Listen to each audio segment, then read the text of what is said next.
Lula ataca o governador Tarcísio e recebe o troco na hora.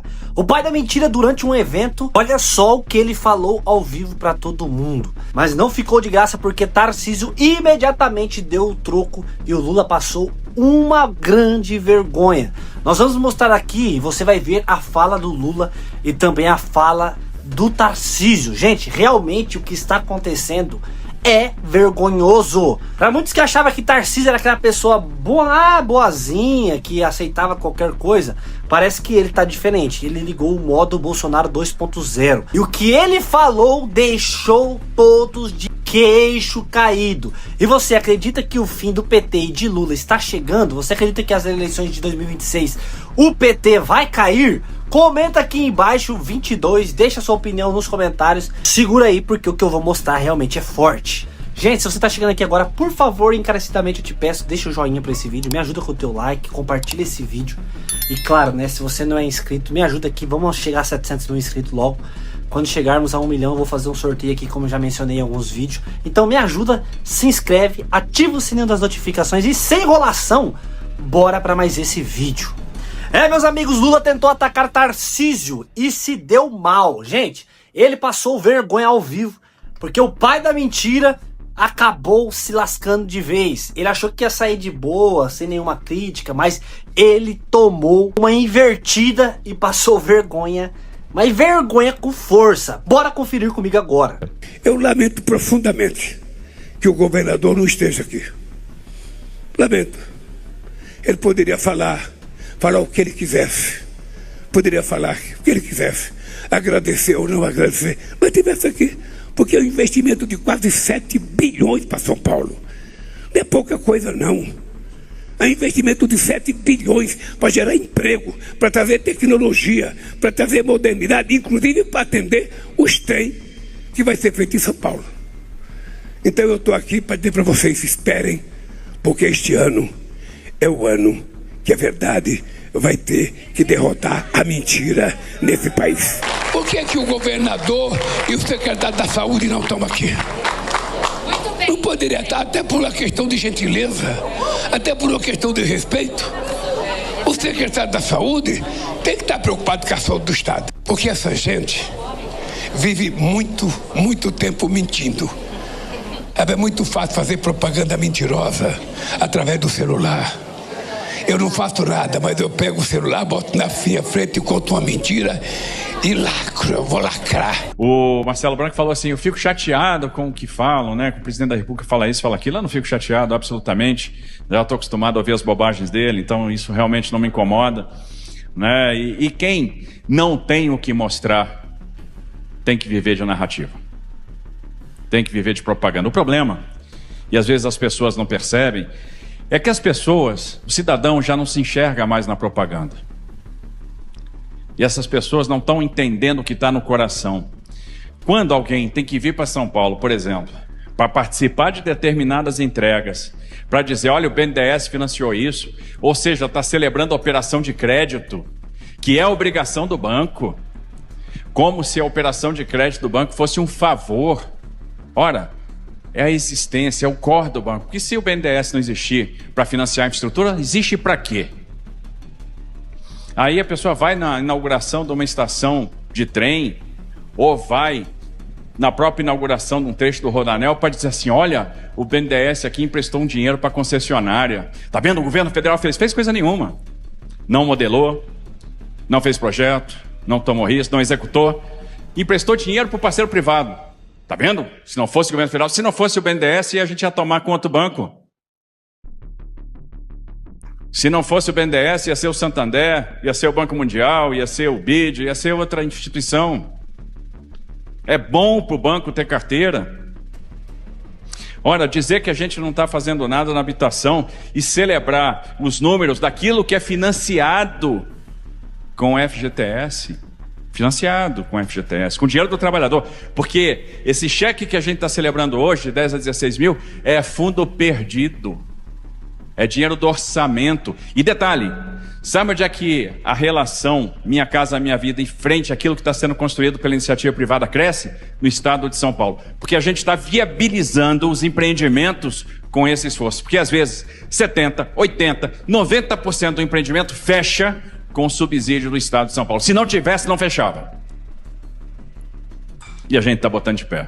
Por isso que a média salarial baixa dos 3,5 para 1,7, 1,8, 1,9, às vezes 1,5 salário mínimo, e a pessoa está conseguindo pegar e comprar a sua casa própria por causa do subsídio do Estado, que é fundo perdido, é dinheiro dado, a pessoa não vai pagar.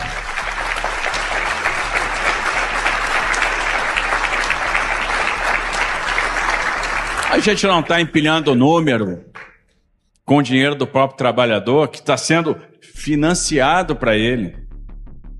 Não estamos fazendo isso. Então, tem gente que entrega, tem gente que vive de narrativa. A grande questão, e eles devem estar com a pulga atrás da orelha, viu? Não queria estar na pele deles, não. Eles devem estar vendo pesquisa, agora devem estar pensando assim, puxa vida, o que a gente faz? Porque toda narrativa que a gente tenta colar, não cola, não está dando, vamos perder e vão mesmo. E eles devem estar pensando, o que a gente faz agora? A gente tem que falar que eles não estão fazendo nada. Olha, só saiu porque a gente emprestou com o BNDES, não sei o quê, e trancaram as nossas operações de crédito tanto tempo. Com todo tipo de manobra, subterfúgio para não liberar. Para quê? Isso resolve o quê? A gente tem que parar de viver de politicagem. Olha, eu peço a sua atenção agora para a notícia que o Barros vai trazer. O Brasil no espelho. Isso quem encomendou a pesquisa foi a Rede Globo. Por quê? Porque já entendeu o tamanho do nabo que tem pela frente por conta da queda de audiência, queda de prestígio. Mas você vê, só problema. Por quê? Tá achando que a gente vai engolir, vai socar goela abaixo, como sempre socou goela abaixo? Não, vai engolir a malhação, vai engolir não sei o quê, vai engolir isso aqui, destruindo a pauta dos costumes, zombando de Deus, aquelas coisas que a gente sabe que eles fazem muito bem. Aí eles encomendaram uma pesquisa seríssima. Pitoli está falando da Globo? Veja, os caras têm condição de contratar uma pesquisa para ouvir proporcionalmente por estados 10 mil pessoas. E o resultado é surpreendente. Eu vou contar isso para você agora na voz de Wellington Barros. Pitoli, uma pesquisa inédita encomendada pela TV Globo traça o perfil mais completo já realizado sobre o povo brasileiro. Ela foi divulgada no ano passado. Um estudo intitulado Brasil no Espelho entrevistou 10 mil pessoas em todos os estados e também no Distrito Federal. Os resultados mostram que, apesar das diferenças regionais, os brasileiros compartilham mais semelhanças do que contrastes. A reportagem revela que o brasileiro é movido pela fé em Deus e pelo carinho pela família, independente de sua composição. Pontos dessa pesquisa: 90% dos entrevistados acreditam que o amor é o que define uma família. 96% concordam com a frase família é a coisa mais importante da vida. 96% afirmam que Deus está no comando da sua vida, têm fé e por isso acreditam que tudo vai dar certo. E 85% dizem sentir orgulho de ser brasileiros. A reportagem da Globo diz que na pesquisa é possível perceber que a média do Brasil é de fato mais tradicional e conservadora, tanto nas questões econômicas quanto nas que envolvem valores. O brasileiro tem uma visão clara do fatalismo religioso, tanto que sempre os entrevistados dessa pergunta respondiam, Pitoli, aí que é um ponto interessante, alguma coisa relacionada a Deus. Por exemplo, quando perguntado, olha, o que você acha da sua família? A pessoa já abria assim, olha, graças a Deus a minha família é uma família presente. Esse é um exemplo, né? Sempre utilizava a expressão Deus para fazer as respostas e é por isso que essa pesquisa entendeu e fez esse levantamento por parte do eleitorado e das pessoas do Brasil como um todo. Os entrevistados também reconhecem os desafios enfrentados pelo país. Termos como corrupto e preguiçoso foram usados para descrever o brasileiro de forma geral, enquanto solidário e alegre foram escolhidos para definir a própria identidade. O estudo também identificou que o brasileiro dá grande importância ao esforço pessoal. Conforme disse o Pitoli, é uma pesquisa bem completa, viu, Pitoli? Tem até... É espetacular, virou um livro, site. Barros. Virou um livro do diretor-presidente da Quest. E tem, se você digitar no Google, essa pesquisa Brasil no Espelho, você vai conseguir entender, porque é muito extensa até pra gente colocar aqui, mas ela tem ali, Pitoli, a pesquisa feita por idade, por gênero, por questões financeiras, né, questão salarial, classe social, e é possível perceber que, independente desses indicadores, é muito parecido a opinião dos eleitores ou dos entrevistados. Das 10 mil pessoas entrevistadas, boa parte delas dão respostas semelhantes quando perguntadas sobre valores, sobre família e sobre costumes. Aperta o play nesse vídeo, Edson, até para eu fazer de novo aquela pergunta sobre os nossos soldados numa mesma guerra que é espiritual. Barros me disse agora que 96% dos entrevistados dizem e acreditam que Deus está no comando de tudo. 90% que a família é a base, a coisa mais importante. Se eu tenho esses dados para trabalhar, e é claro, a gente está trabalhando de uma maneira muito genérica aqui, é um estudo detalhadíssimo. O que eu faço com esse cidadão aqui que dá uma declaração como essa num evento na abertura do Foro de São Paulo em 2023 em Brasília? Aperta o play, Edson.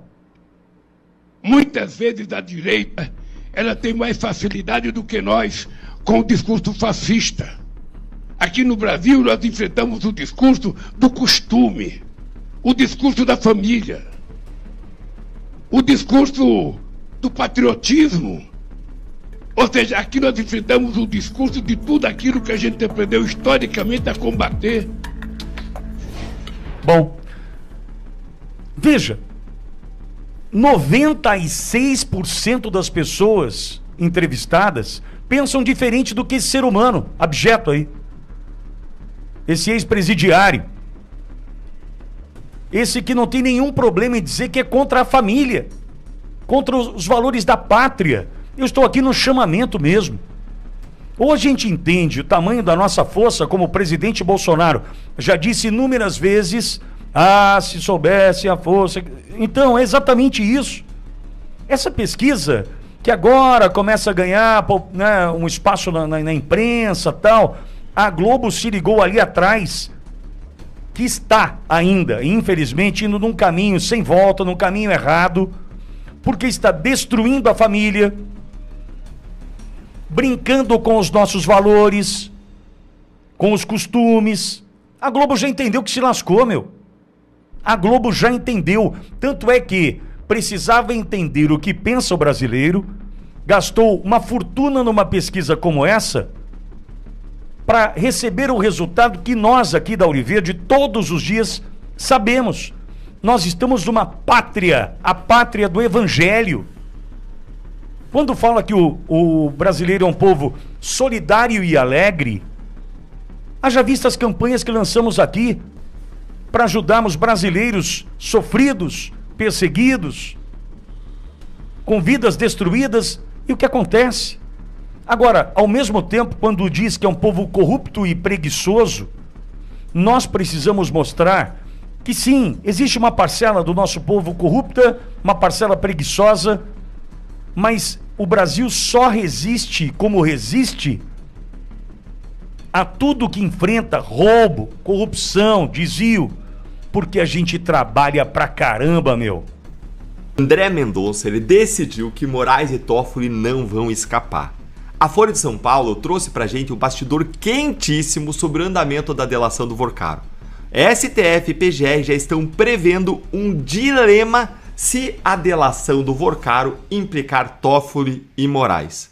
E eu vou te mostrar agora o que o Mendonça está sinalizando e por que o PGR Paulo Gonet está numa sinuca de bico. Olha aqui comigo o que foi que a Folha revelou.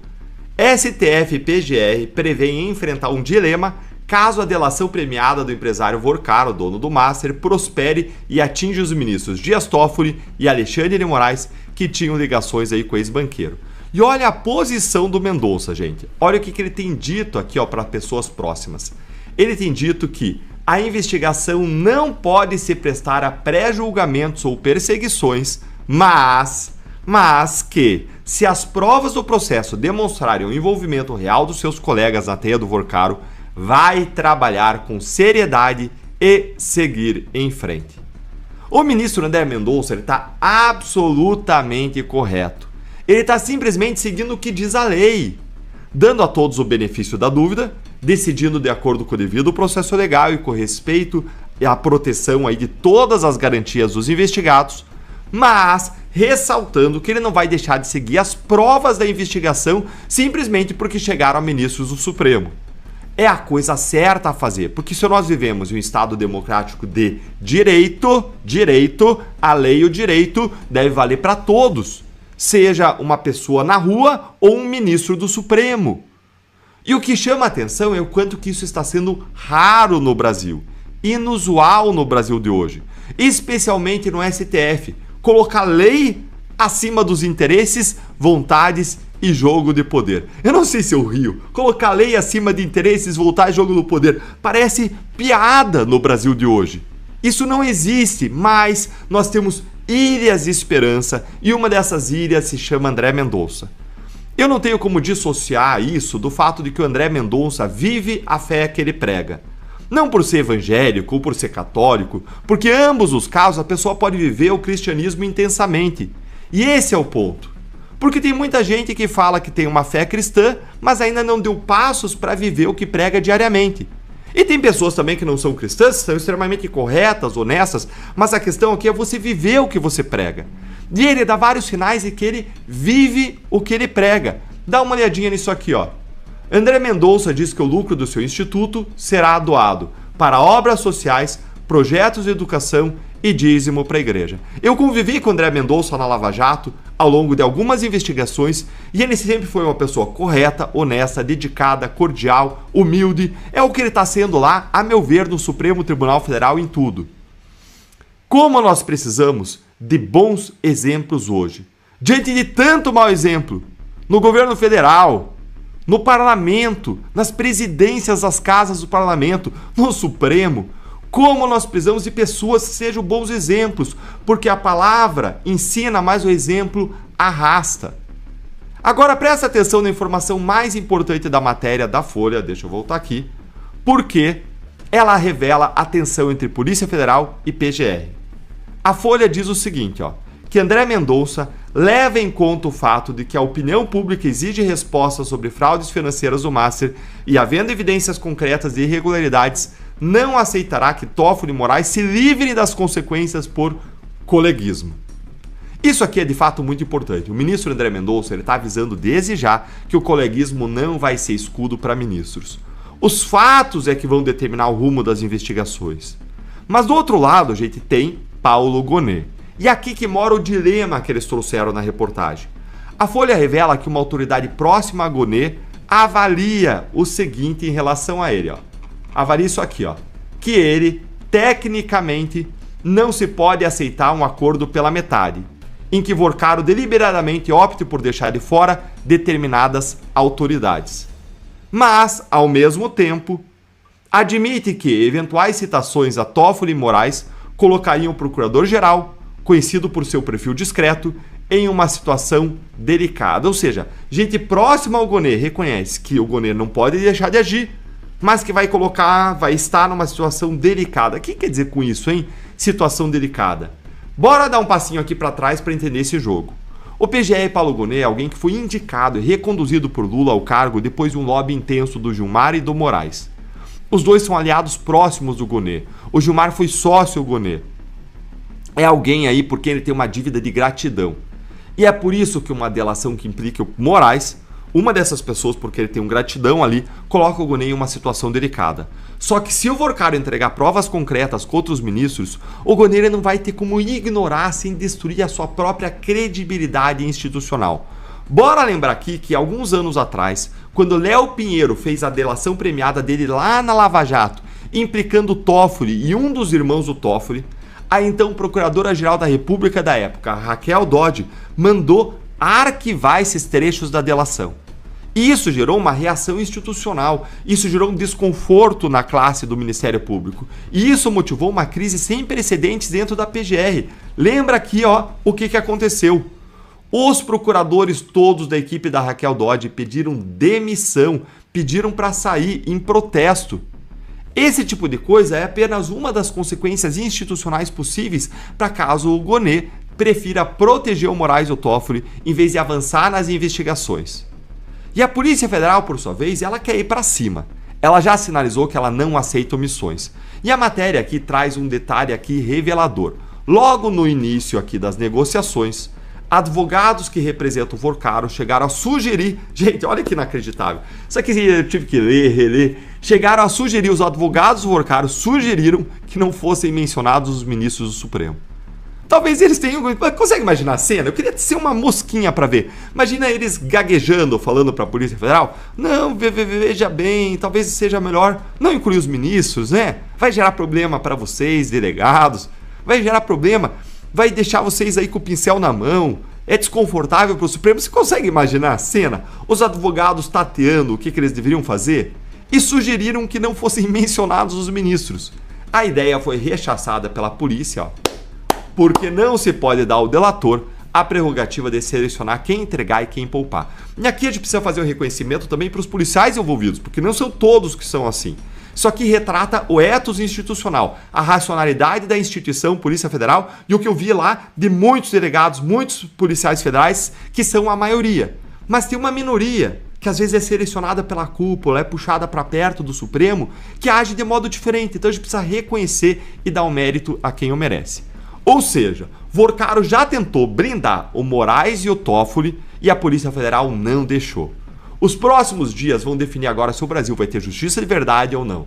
E conta aí pra mim o que você acha. Você acha, como eu, que o Mendonça vai seguir firme e vai exigir todos os fatos, todas as informações em relação a todas as pessoas? Conta aí pra gente o que você acha nos comentários. Meus amigos, você viu aí com seus próprios olhos. O que a gente acabou de assistir não foi simplesmente uma troca de farpas. Foi um embate direto, ao vivo e sem filtro. E dessa vez o tiro saiu pela culatra. Enquanto o Lula tenta mais uma vez atacar, distorcer e jogar narrativa pra cima do povo, tentando enganar de novo o povo, o que a gente vê é um discurso cada vez mais desgastado e repetitivo, que já não cola mais como antes. Parece que o povo brasileiro agora tá começando a acordar. E foi aí que veio o Tarcísio. O Tarcísio que muita gente via como um camarada mais calmo, mais técnico, mais contido. Simplesmente virou a chave, ligou o modo de enfrentamento e respondeu na hora e não deixou barato, que vocês viram aí que Lula passou vergonha mais uma vez. O que era pra ser um ataque acabou virando um constrangimento ao vivo. Agora eu te pergunto, será que o cenário político está mudando diante dos nossos olhos? Será que realmente em 2026 o PT, Lula, vai cair de vez? Porque depois de tudo isso que nós vimos, fica impossível ignorar que só está aumentando o olhar do povo para o tamanho da mentira sem cabimento que Lula joga nas pessoas ainda para tentar alguma coisa. Tarcísio foi mais um que deu no meio da chapa dele, que desmentiu ele e ainda realmente fez ele passar vergonha. E você? Vai continuar votando no PT ou vai votar 22 em 2026? Comenta aqui embaixo a tua opinião. Você concorda com a fala de Tarcísio? Você acredita que realmente Lula sempre tentou enganar o povo brasileiro? Comenta aqui embaixo. E claro, né, gente? Bora compartilhar esse vídeo. Bora deixar o joinha. Deus abençoe você. Deus abençoe a sua família. Deus abençoe os novos inscritos que estão chegando aqui. Fique com Deus. E até o próximo vídeo, se Deus quiser. Fui!